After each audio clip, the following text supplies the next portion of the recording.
What's going on, guys? I'm Bzra, aka Bzra Hacks. Today I'm going to share with you March 7th's Twitch Q&A session with Crowfall's founder and creative director J Todd Coleman. Alongside him was Design Director Thomas Blair and Director of Community Valerie Massey. Crowfall's quality assurance teams have been vigorously going through a list of issues. 20,000 bugs have already been fixed. This is minor for an MMO, says J Todd. Let's get right into it. Today we're going to go through some of the most important information that was discussed during this Q&A. The first thing that we talked about was the trial of Zelina. This ends Tuesday, March 12th. The staff seemed very happy with the last trial, as some 3,500 people logged in for the trials of Malachi. Crowfall staff has been working to include crafters for future trials. I'm sure that's going to take some work though. They did talk about victory conditions based on other things, such as gold gained in a campaign, but there are many issues with that. Each campaign will be different, and the rules for them will and should be as well. They definitely want to keep bringing the gods into the game, and they talk specifically about making the gods relevant to each character. We'll see what cool ideas they come up with in the future. There was a lot of encouragement for players to join the test servers. J Todd was saying that they need our help testing. Nothing compares to players on the test server actually trying the game.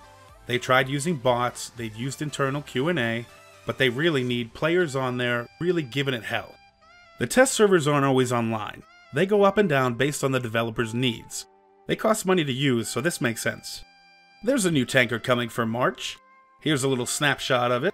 It's safe to assume that anyone who plays on the test for 4 hours will get this as a reward. Valerie did make a point that these 4 hours do not have to be consecutive, so if you can only log in for an hour here, hour there, you'll still get the rewards. This is called the Lifestone Crowfall Tankard. It's a green emerald color. The tankard location on your body will vary depending on race, sex, and armor. There's been a lot of work going on for the movement controllers in Crowfall. The movement controllers are being internally tested by the dev team and their group of testers in the Philippines. This will impact most aspects of the game. It'll change how the game feels and how everything, including PvP creatures, move, and player gravity. This was stated that it's one of the largest changes that they've been working on lately, and hopefully it'll improve game performance as well. The two amigos plus Val also talked about CONQUEST. They're adding capture windows for forts that will vary depending on the day of the week. These may be different times each day or week depending.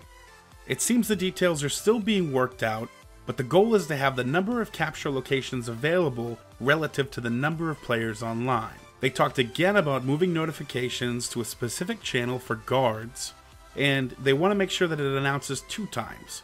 First when they see the enemy near the location, and then another time for when the location is about to fall into enemy hands. The total number of outposts is going to be lowered. They really feel that there are just too many locations out there. The time to flip is also too long for solo and too short for large groups, so they're going to adjust these values. Camps might be for 1 or 2 people, outposts for 3 to 5 people, and so on and so forth. There aren't enough players online to even get a feel for this yet, so the devs are kind of feeling it out. They also talked briefly about how one team might get in the lead and stay in the lead, and they talked about a potential handicap for that team. J Todd was very clear that he does never want to handicap a winning team. If they're winning, they're going to stay in the lead until somebody else takes it from them. The capture points that you get for a location that's been sitting for a while are going to multiply as they fester there. Really, the best way to handle this situation is for you to go out and cap things that have been held for a while to get caught up. They were very clear that they don't want to hurt someone that's ahead, but they'd rather help people that are behind. They also talked about how there are dials for each of these, so they can change everything to be more fair as they go. There will not be huge bonuses based on season, because no one would cap in the spring if there was a 20 times in the winter. The game is still working on avoiding the slippery slope from happening. J Todd did hint about there being a way to give players a break between campaigns, suggesting that he couldn't talk about it and that Debbie Sue was the one that made it that way. What this suggests to me is that they might run a parallel campaign for when the actual campaign is not going on, where players can hop in there. Maybe there's a few day break where you can just hang out in that campaign and maybe they can apply patches. Who knows what they're really thinking with this? I'm sure there'll be more info to come in the next few weeks. They talked a lot about keeping forts and keeps appealing for players. They did discuss that they need content. Buff tables for crafting are good, but they're adding upgradable guards, upgradable walls, and they talked about how caravans are coming. They stressed that they've been working on the systems to implement these minor changes for everyone. and we should see a lot of them coming in the next 6 months. There will also be changes to the way sieges work. Instead of every night, they'll be moving to 3 or 4 nights a week. That way players don't feel pressured to PvP every night. There was a lot of talk around class balancing. They encourage players to try new specs with different disciplines to try and find new Easter eggs and help with class balancing. They aren't to a point yet where they're going to make huge balance changes. Systems are still coming that will change everything. Also guys, Frostweaver didn't make the cut. Just kidding, they fooled us too. They're making sure it's polished before it's released. They want to make sure it's perfect before it's out. There are huge changes coming to armor. They're calling it the armor revamp. It's coming sometime in patches 5.9x. Max health is getting removed. Leather is getting buffed. There was an old chart on the Crowfall website that used to define how armor was supposed to be. It stated that leather was for healing and DPS, that mail was a combination of healing and DPS and armor, and that plate was based on armor. When I entered the game back in December, this wasn't true, and I'm hoping that they shift towards this old plan. To me, it seems like Thomas Blair had this in mind originally, wasn't able to do it, so he had to add in the health benefits to armor, and now that they have the system in place to do it, they're going to revert those changes and get back to the way the systems were supposed to work. There was talk around changes to how the world works. They talked about balancing maps in reference to graves. They were talking about working on making sure that maps had what we need. And hopefully this fixes the leather hide drops as well, because right now it's kind of torture. They said that they are following forum posts and feedback on the issue though. We also have new creatures coming. Here's a picture.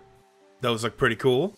We also have guild containers being hinted on when he was talking about changes to the EK, which would be fantastic if they were in the live game as well, not just in the EKs. And they mentioned that EKs will have training dummies for us as well. Treasure tables are being added into the game, and they mentioned that war tribes will have specific loot as well. Basic armor and weapons will drop that are worse than crafted items. They can be used for salvage or sacrifice, or just used by a new person that isn't crafting them. Monsters will drop limited use recipes for crafting. They talked about monsters dropping a magical hammer that would allow you to use additives for monsters that would improve your weapons. These slots would only be available with a specific hammer or item equipped. This adds a whole nother dimension to crafting. They noted changes to death and respawns, how it works based on the forum thread that was brainstormed with Crowfall players. So your feedback really is taken into account, guys, when they develop new things. He also stated that changes take a long time.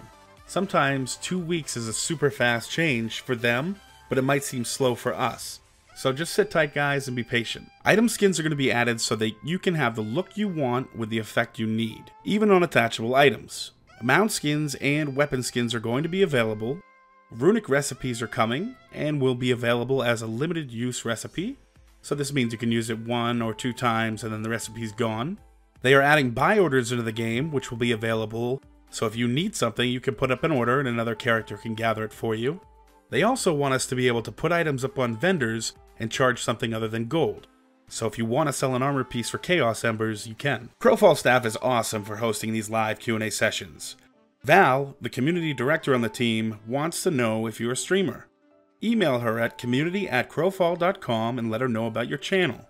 They also love our Twitter posts. Remember to tweet at Crowfall Games. Again, I'm Bzra, and I hope you enjoyed today's video. For more Crowfall content, be sure to hit that subscribe button, and remember to give me a thumbs up. Thanks guys, see you in game.